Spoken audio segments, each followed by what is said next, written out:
Alright, so this video is going to be about sports betting. I'm going to show you exactly the number one concept that I think is actually probably the most important thing when it comes to sports betting, and that is one word: price. Obviously, people think when they think of sports betting, they think you have to make bets based on who you think's going to win, who's a better team. You know, all this stuff come through a lot of stats. You know, just thinking of things that don't actually really matter as much as you actually really think it does when it comes to sports betting. And long story short, if you want to know who I am, I'm actually a sports bettor. I've been betting full time for the last 3 years, and I also run a private betting group, working with people privately to also find a way to turn profits in the sports betting markets. But when it comes to price, what do I mean by that exactly? Price is kind of, it actually is what you think it is. Okay, to illustrate an example, let's say you're betting on a coin toss, right? You got heads, and you got tails, right?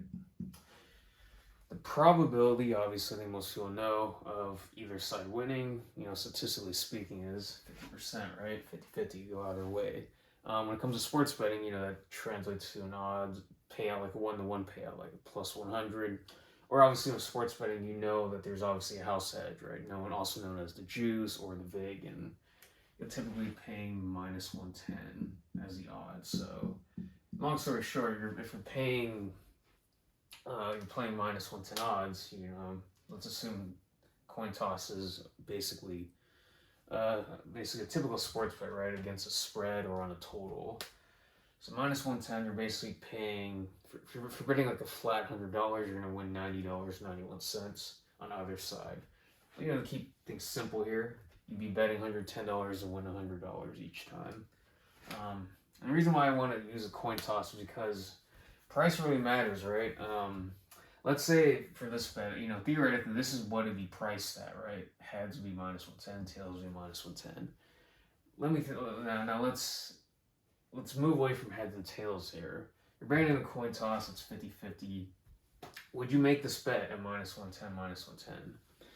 You can make it, it'd be a fair bet with the house edge, but you're not obviously necessarily getting an edge. The house actually has an edge here because you're going to lose money over time betting on minus 110 because you're not going to be getting back a 1-to-1 ratio relative to what you're risking and what you're actually going to profit if you do win. But obviously, let's say the odds were plus 100 on one of the sides, let's say heads is plus 100 and tails is minus 120. Well, now you probably have a break-even bet actually, where your expected value on this bet on heads is neutral. If you bet heads at this price of plus 100, a price actually for further context, price can mean the actual odds you're getting on the bet. So if you're betting, minus 110 on a point spread or a total, you're essentially getting, just whatever, the standard odds and pricing would be without really much of an edge. The house has a roughly 4.5% edge, if the math is correct on that, with the minus 110. At plus 100, it's actually break even, actually. You'd expect to break even betting this plus 100 on this heads. Now, price, is not just the odds. It can also be actually the number you're getting, right? So let's say a team, let's go. I'll probably talk about NFL. Give an example here in a bit.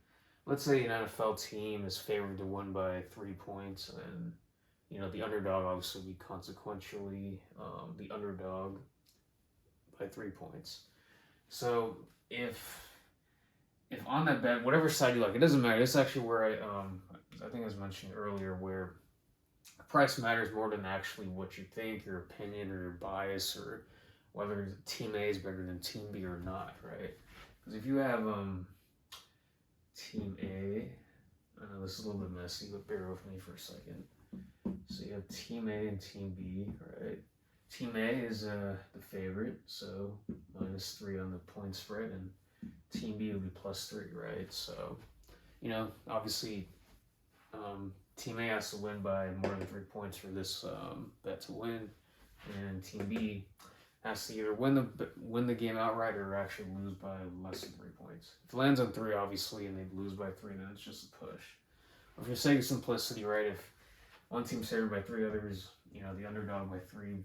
If you think that's the right number, then there's no bet there. It's kind of the same as the -110 on the coin toss, right? But let's say you're able to, let's say like the underdog, right? You're able to get, if you think they're actually, if you let's say it's -3 plus 3 here, right? Where actually the odds makers and people setting the betting lines actually are saying one team is 3 points better than the other, but you actually think, through data analysis, whatever numbers you're coming up with, you think that they're actually dead even, kind of like a coin toss, -110, -110 here. In that case, you're actually getting an edge, a price edge actually on Team B, because if you think they're even, then this line should really be what's also known as a pick'em or a PK. The same as a coin toss, so you don't have to complicate it any further.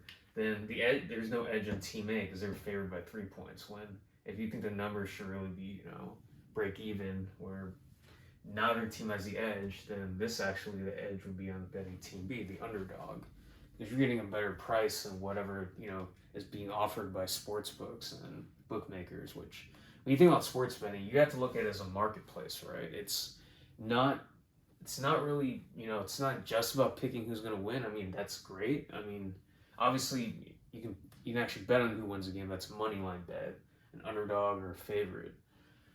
But usually, typically, people bet point spreads and totals. And even when you're picking money line favorites or underdogs, you're basically picking whoever's going to win with a money line bet. You also want to make sure that the price you're getting on, or in other words, in this case, it would be the odds on the bet, is actually worth the risk, right? Because if you think, for example, let's say it's a money line bet, you think Team A is actually, you think they're actually better than Team B. So let's say you would price it at 67% of the time Team A would beat Team B. What are the odds of break even in that case if you're going to bet Team A? You would think it'd be -200, right? For every dollar you get back 50 cents. So, 1 to like 0.5 ratio there, right? That'd be like the break even odds that you would want. The highest odds or the worst odds I would say you'd be willing to pay for that bet. If you think 67% of the time Team A is going to win against Team B in the situation you're looking at, then you're getting a break-even bet here. Anything better than that, like let's say you're getting, say for example, -110. If you're getting a -110 bet, because -110 is basically implying that you think this outcome is going to happen about 50% of the time. So if you're getting -110 on a bet that you think should be -200 as a fair value, you're getting your money in good. You're getting a great value. You're getting an amazing price on that bet. And over time, if you place enough bets like this, you're going to be profitable. Now, to go back to like other contexts outside of sports betting, so this is a little easier to understand. Think about just going to the grocery store, even buying a pair of shoes, right? Or buying a stock or like Bitcoin or something, right? For example, like Bitcoin, right? You have people who bought Bitcoin, maybe 10 years ago, it was under $10,000. And now Bitcoin's it's over $100,000 now. If you buy Bitcoin now, I mean, it might go up still, you might get a return on your money, but you're not getting your money in good relative to the guy who bought it a long time ago at a much better price. Let's say you like a stock, and if you're buying a stock, for example, or investing in something, you're basically saying that you think that the current price is actually undervalued compared to what the market currently has it at, right? So let's say, and this applies to anything. This can apply to a house too, right? You have a house. Let's say currently it's selling for $500,000 in the neighborhood, and everywhere else, let's say you think this everywhere else, maybe similar homes in a similar housing market, the value is like $600,000, right? You'd be getting your money in good and getting a great price if you get a $600,000 home for $500,000, right? And conversely, let me apply this to an everyday example. Let's say you go to the grocery store. You're buying bananas. Let's say one grocery store, like the average grocery store, has bananas for like $1 per pound. I don't think that's actually the price, and they're actually a little cheaper than that. But let's say there's another grocery store, you're able to get them for 80 cents a pound. Guess where you're getting your value in good, getting your money in good, a profitable, positive expected value, 80 cent bananas per pound. Same thing with sports betting, man. And let me tie this back to the coin toss. If I gave you, I gave you plus 120 odds on either heads or tails, I think you know which one to bet. You'd be betting the one where you get $1.20 back for every $1 you bet. So if you bet $100 on heads and you're getting plus 120 on heads, if you win, you're getting $120 back. You're actually getting a mathematical edge and a superior price relative to paying minus 110, which is actually a losing edge over time. And it's not an edge because it's actually the house edge that's going to eat away into your profits. Plus 100 is where it's break even. Anything better than plus 100 at plus money, plus money underdog pricing is actually getting you a great value. And you're going to win in the long term if you're making bets like that. Conversely, obviously, if you're getting plus 120 here on one side, let's say it's heads, you're going to be getting minus 140, something like that on the other side for tails. Would you make this bet on tails? No. Because think about it, would you risk $140 to win $100 on a 50-50 proposition? You could. I'm not saying it won't win, but if you keep doing something like this over and over again, you're eventually going to eat away into your profits and your bankroll, and you're going to lose. The house already has an edge, and if you're paying 30 cents more than what the typical house edge is on a minus 110, which is basically a 50-50 coin toss, a coin flip, you're going to lose, man. It's same thing. I mean, I know one thing that's commonly talked about in sports betting is obviously this concept called closing line value. So, also known as CLV in short. Basically kind of goes over what we just covered here. So with closing line value, you're just trying to get the best in the number relative to what other people are betting into in the sports betting market. So on heads or tails, if everyone else is getting minus 110, if you can somehow get plus 100, even though that's break even, or better than that, like plus 120, you're getting your money in good and you're beating the closing line. If you're, let's say you like Team B, right? You think they're an underdog, and you think the market is off on that price that it's giving you a +3 for that underdog Team B. If you're betting that, and the game before tip off or kick off, if it's football, closes at like +2 or +1, or even maybe ends up being a pick on a PK, basically a coin toss either way, then you're getting your money in good. You're getting a number that's much better than the rest of the market here. And that's really the key to winning in sports betting. Many people don't talk about it, right? Even just getting a better price on your bets, whether it's the actual number on a total, right? Obviously total over under, which I'll explain it quickly here, right? Let's say football NFL game, right? Total is set at 44.5. You either bet over or under, right? Is it going to go over this number or under this number as a total point score between both teams? If the betting line opens at 44.5, and that's what most people are getting, but let's say you're betting a game live at halftime, or even you're just getting you think that this is about the fair number of where the game is going to land at, and somehow you get a better number. Let's say you get 47.5, and you get under on that. Or if you like the over, you get 40.5. Now, obviously, you're not going to get numbers like that necessarily betting the game before it starts, but the concept is basically that you want to get a number that's always going to be better than the market, right? On whatever side you like. If you like Team A as a favorite, you'd actually be getting the worst of the number if you're betting -3 and somehow before the game starts, right, -1, right? Or even a pick'em, right? you're basically losing 3 points of value, and the market is telling you that you're wrong in this number, and it's moving against you, the line. I mean, it doesn't mean that obviously Team A won't win, but you're getting a bad number here at -3.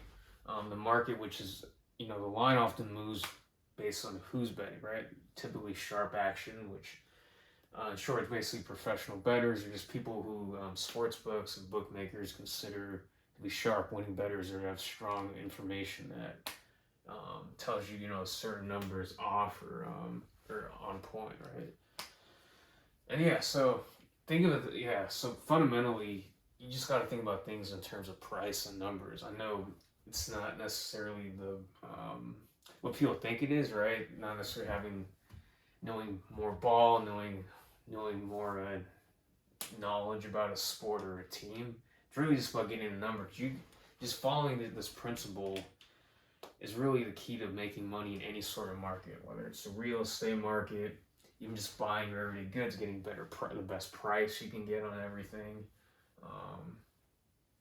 Investing in the stock market, crypto market, especially the sports betting market, because the edges are small and thin, but the way to win in sports betting is really just understand this most important concept of price. And yeah, even if you're just a recreational bettor, just applying this concept, just finding the best price or the best odds or the best number you can get on the spread. So maybe realistically, this +3, you might, if you like the underdog, you might get the underdog at +3.5 somewhere. And in football, 3 points is a pretty common number where a game lands. So let's say if Team B loses by 3 points, this bet will push. But if you get +3.5, if you're able to find a sportsbook that does have +3.5, you'd actually win that bet. And if you actually like Team A, and if you're betting at -3.5 and they win by 3, you lose that bet, right? So the numbers really do matter. It's really just about getting the best of the number, and it's nothing complex, no calculus, nothing high level math. It's pretty basic fundamental math actually that even an elementary school student could even learn and apply. But yeah, I'll go more into this. Obviously, I actually have my own proprietary method I call the Vegas Knows Numbers hack that I use to apply this principle with more detail, obviously, because I actually have a very methodical process to pick games and make my bets and get the best of the number, but not just to get the best of the number, but also position myself to get bets on games that I actually think already have an edge, right? So in this case, for example, if I think this should be a pick'em, where two teams are dead even, they're basically equal, then yeah, I would bet that I'd make this bet at +3. On top of also getting the best number, the best price, and all that. So yeah, that's a little bit about it in a nutshell. Hope this video is helpful for you. I'll make more videos like this on the whiteboard. Let me know what you think.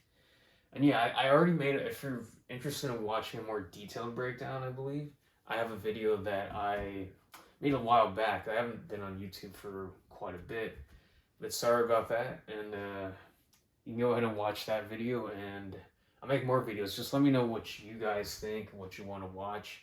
And if you want to work with me privately, actually, I do offer the ability to actually help you actually make these bets yourself, or actually I actually make these bets for you and give them straight to you, to where you're able to extract and get a profitable ROI on betting sports, which not many people really care about actually profiting from sports betting, but there's a few that do, and obviously I want to extend that help to those that do. I know most people just do it for fun, recreationally. They love their parlays, they love their long shots. They don't really care about actually generating a profit. I mean, it's a nice bonus to have for most people, but if you're serious about that, then let me know. I actually have a Telegram channel, or actually have a Telegram that you can check out down below. DM me, actually. Just DM me the word price, actually.